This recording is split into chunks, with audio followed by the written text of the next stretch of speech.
To be poor is hard, but to be a poor race in a land enriched with resources is the very bottom of hardship, and life becomes a thorny path to those whom poverty oppresses.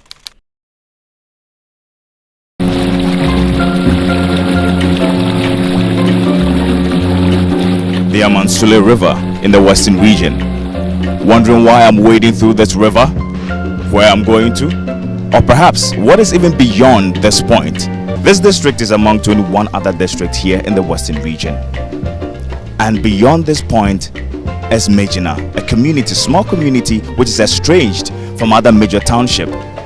Let's get to find out some shocking revelations and intriguing revelations and the way of life, what sits with them in terms of resources, and how life actually is beyond this point.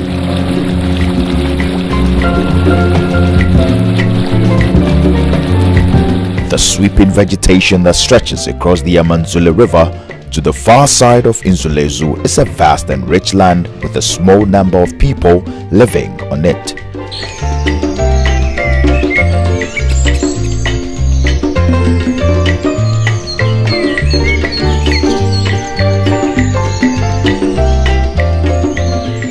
Mayejina is a small community in the Jomro constituency of the Western region. Life here can best be described as primitive.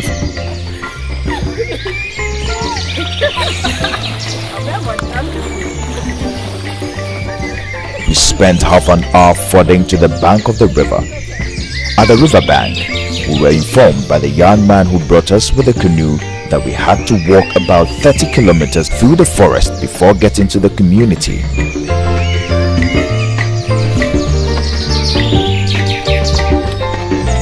We began to walk while carrying our luggage.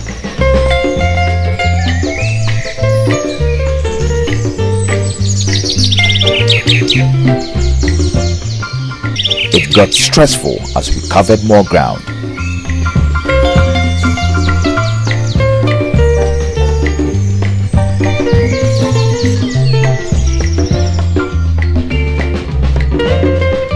We eventually arrived in the community.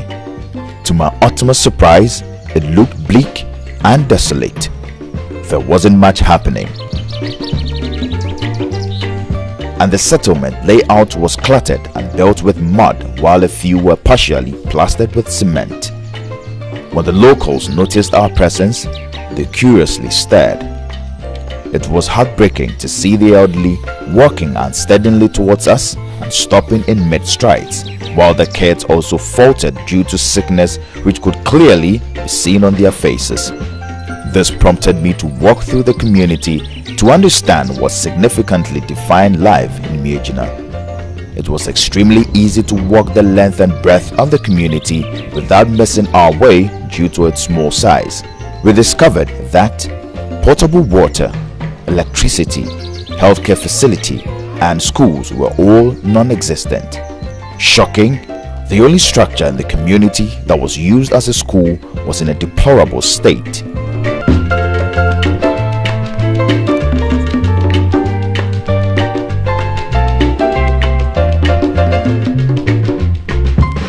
You could clearly tell that teaching and learning haven't been done for years in that space. We were told it was abandoned by pupils because their parents couldn't afford to pay 1 cedi a month as tuition fee. I was interested to know who was responsible for teaching the kids in the community. I eventually met with the teacher, Nicholas. Nicholas is a missionary who visited Mayejina and was appalled by the level of illiteracy in the community. He took it upon himself to do something about the situation. This is the class, it is 2. I have to divide them into 2. Some are the other class and some are the other class, so that because if I want to keep them, the room is too small for them, so I have to separate them. So I taught for 2 years, and then the parents couldn't afford just 1 cedi for a child. They couldn't afford. For about 1.5 years, they couldn't, so I have to just give up. Having learned that the Director of Education has promised to post a teacher to the community, I took a chance to visit the home that had been prepared for him by members of the community. The abject poverty in the community drove the teacher away without any explanation to elders of the town.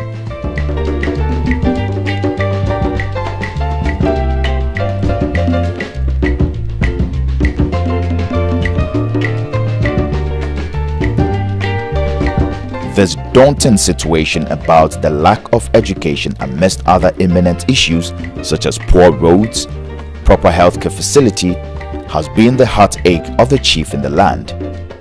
The chief expressed worry about the perilous state of the community. A house stand no more hidden. A funny sukuko near Carquine, Lati Abbey, Yeni be crack. Abaya Basina or Bahaba to Aba or to Abaya, the FFL Mukwa Rano, Uni Beam. Until says ye near Abre Passe, is your moi. I'll be boy na you could answer to pom. Saying for your cool big room, that is in swamp where Benumpo Island. I am a young school corner. Ophelia could be consume son of Marcus School. There are 2 impens in Mayejina. Out of sheer curiosity, I tried accessing the second alternative. I found to my dismay that locals had to wade 4 miles through water and on ground to reach the next available town, being. Due to this obvious risk, the chief has reached a consensus with parents to only send children above 6 years to school. At the time of our visit, the water had receded. Something else struck me about the town. Some buildings had been pulled down. The youth organizer in the community explained the exodus of people from the town because of the stifling economic conditions. These structures are pulled down by occupants to signify that they are never returning to Mayejina. These people are part of the Ghanaian voters. They vote to elect leaders to lift them out of their abject poverty. But this hope is quickly becoming a dream each passing day.